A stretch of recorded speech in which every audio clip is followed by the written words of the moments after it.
I put a picture of myself on my desktop in my computer, and then I had even printed it out, put it in a little frame, and it was me at 6 years old, like my little 2 teeth missing. And I was like, that's you, man.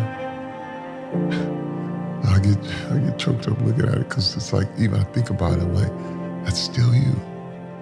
That good little boy. What would you tell him if he was sitting right next to you? If he was sitting right next to you, what would you tell him? You would hug him. You know, the little boy who kissed his dad and got shunned out the room. You would be like, man, it's okay.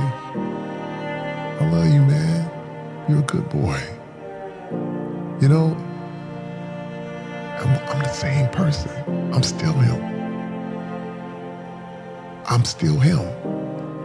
I got in touch with that dude. And I said, that's who I am. You're good because you're good, because you're you.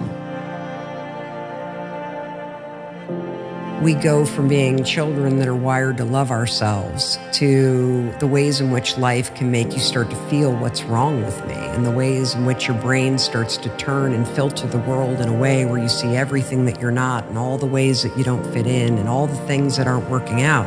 In spite of all that success, I still didn't like myself. I still judged the woman in the mirror. I was still in many ways betting against myself by constantly beating the hell out of myself, and it was a habit. Put down the toothbrush, look at yourself in the mirror, raise your hand and send yourself into your day, knowing that you have your own back, knowing that no matter what happens today, you will be here, there to support you and encourage you, no matter what, because you haven't been.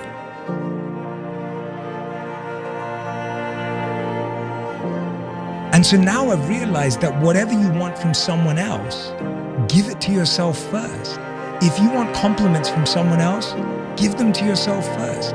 If you want validation from someone else, give it to yourself first. Because no matter how many of them they give you, if you never gave it to yourself in the first place, it will never be enough. I hadn't learned to love myself yet. I hadn't gotten there. And if you don't love yourself when someone else says horrible things to you, a part of you is always going to believe them. Yep. And so then it was like, okay, I don't want to believe these people. Mm-hmm. I don't want to agree with them on any level. I want to, and I want to figure out who I am. I want to learn who I am, and I don't want to feel like I'm fragile every time I leave the house because I'm so dependent on what other people think about me. I just can't live my life based upon what other people think about me. So I can't concern myself too much with what other people think. You know, it's just not healthy.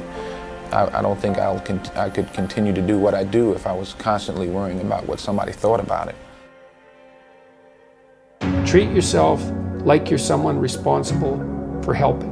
You're someone that you are responsible for helping. So what that means is you have to start from the presupposition that despite all your flaws and insufficiencies, that it's worth having you around and that it would be okay if things were better for you. So you need to take care of yourself like you're taking care of someone you care for. It's dangerous to dwell on past mistakes because people sort of define themselves by the worst moments that they've ever had. And if that's the case, like some people are stuck in high school. You know, they're stuck in failures that they had like when they were first getting jobs, and they always think that they're a loser, and they don't like the feeling of failure, so they keep low expectations so that they never have to feel that. And then every time some new thing comes up, when you have to rise to the occasion, you have to perform, you think about the time you failed, and it fucks your head up, man. You think, I'm a fucking loser, I can't do this, I'm gonna fail, I'm gonna fuck up, you know.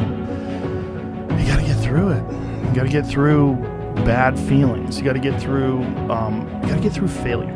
It's very important. And you get through it by just picking yourself back up and moving forward and going. Someone can tell you your whole life you're a piece of crap, and you can say, screw you, read between the lines, and make your life work. Someone can tell you your whole life you're beautiful, you're intelligent, you're the smartest person in the world, and you don't believe it. Because self-esteem doesn't come from what people say about you. Self-esteem is earned within yourself.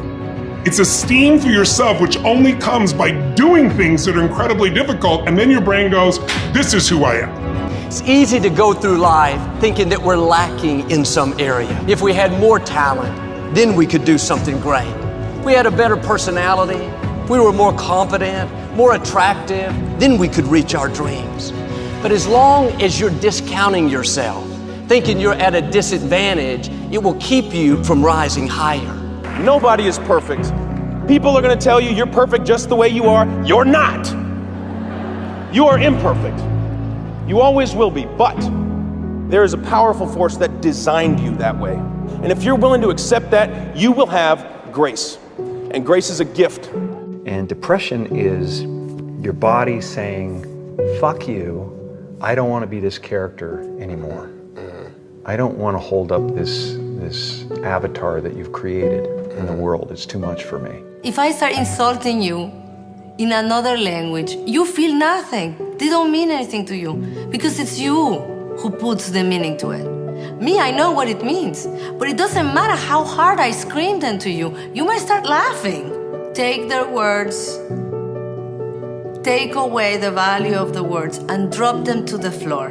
If you take that away, they fall to the ground. They never get to touch you. They are nothing. It is so important to be true to yourself. You know, I think we all have questions about who we are and why. I think we all struggle in one way or another. Everyone has their thing that they're dealing with. But always going back to your inner voice and listening to what that inner voice is saying, I think that is the most important thing. Be yourself, love who you are, and be compassionate. And then give that love and compassion and kindness to everyone around you, and it will always come back to you.